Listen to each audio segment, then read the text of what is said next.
Yun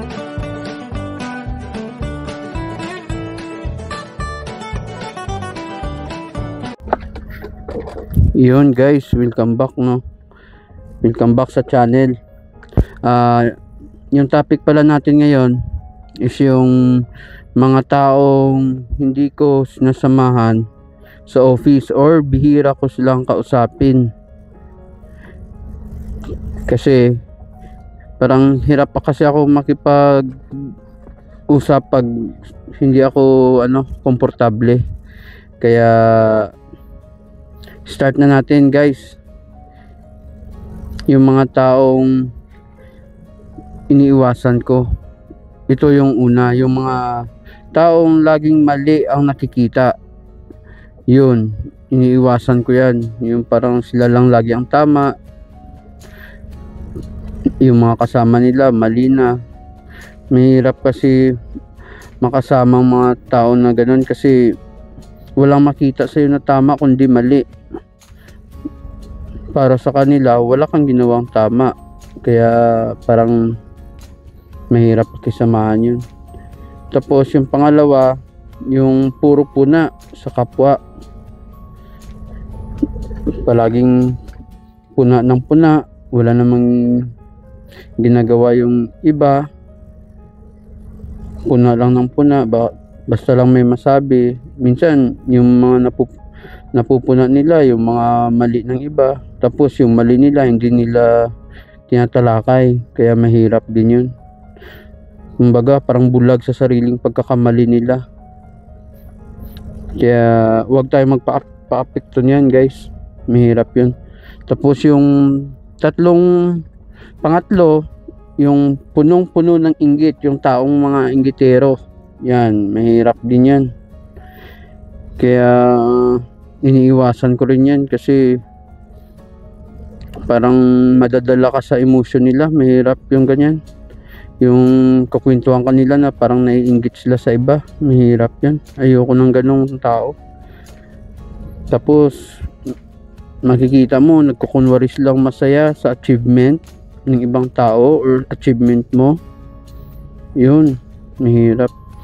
Tapos naninira din yan, naninisi.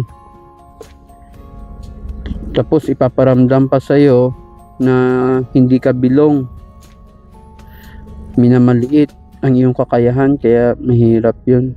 Tapos ang tingin nila sa trabaho is competition.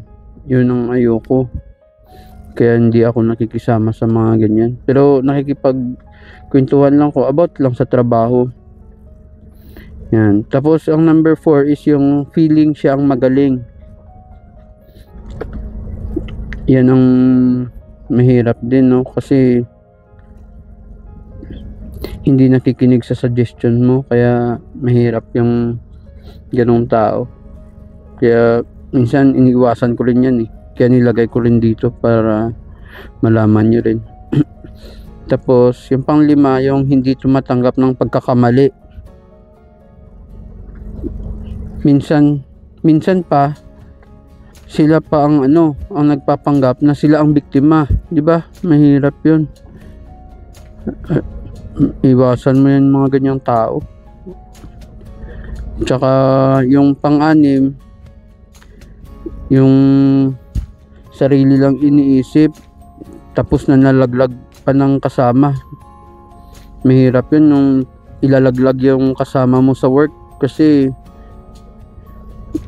may may bala ka na umangat yung posisyon mo, tapos ilalaglag mo yung iba. Mahirap yun.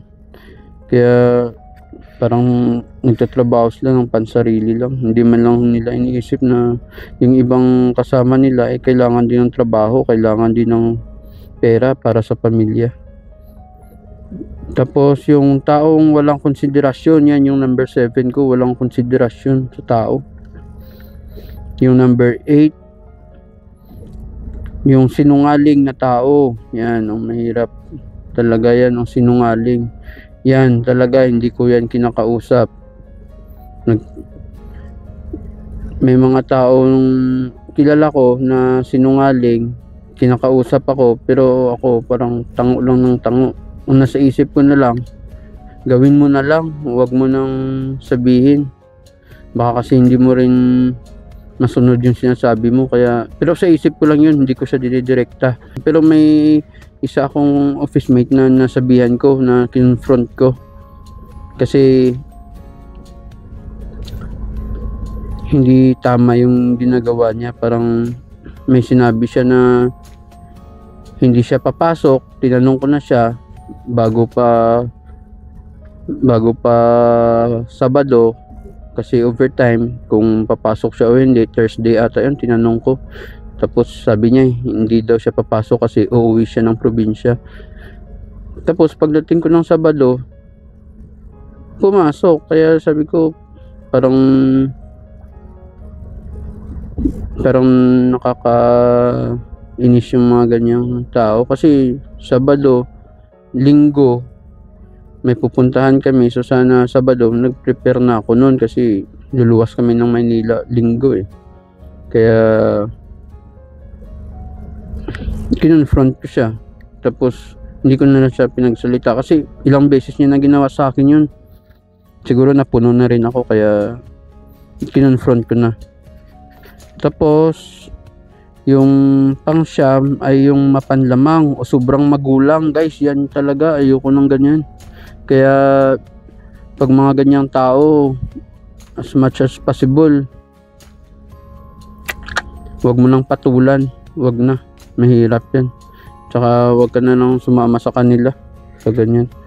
Tapos yung credit grabber, yan yung number 10. Credit grabber, yung idea mo kukunin. Tapos nangyayari to eh, laging nangyayari to. Kukunin yung idea mo, tapos pagdating sa meeting nyo, yung idea mo present ng ibang tao, inisip nila na sila ang nag-isip. Yun yung credit grabber na tinatawag. Grabe yun, masakit yun. Yung idea mo kinuha ng ibang tao, tapos akala ng mga matataas silang nag-isip. Kaya mahirap yun. Ang ginagawa ko dyan guys, tahimik ako. Tahimik na lang pag nag-meeting na kami lang. Para pagdating dun sa pinakataas, pag halimbawa meeting kasama yung mga heads na mga bossing or mga managers or mga ano, dun mo sabihin yung idea. Or ang minsan kinukuha pa dyan ng idea mo yung ano eh, yung manager kumukuha din yan ng idea mo, kasi yung result nyo sa paggawa, yun yung result niya rin na sa ano niya, result ng task.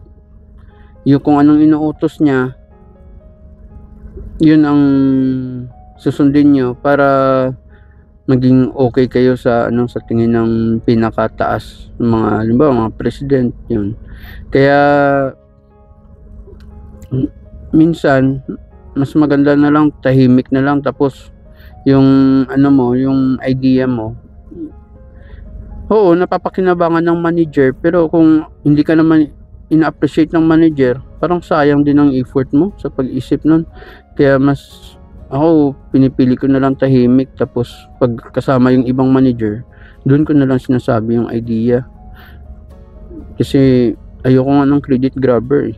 Kasi mahirap yung bossing na ano, mahirap yung manager o supervisors nyo, na mahirap yun na siya lang ang ano, siya lang yung ina-appreciate ng president nyo, tapos kayong nasa baba niya, hindi niya kayo ina-appreciate, or hindi niya man lang kayo sinasabihan ng thank you sa ginawa niyong pag-follow sa akin kasi nagawa natin ng mabuti yung task, di ba?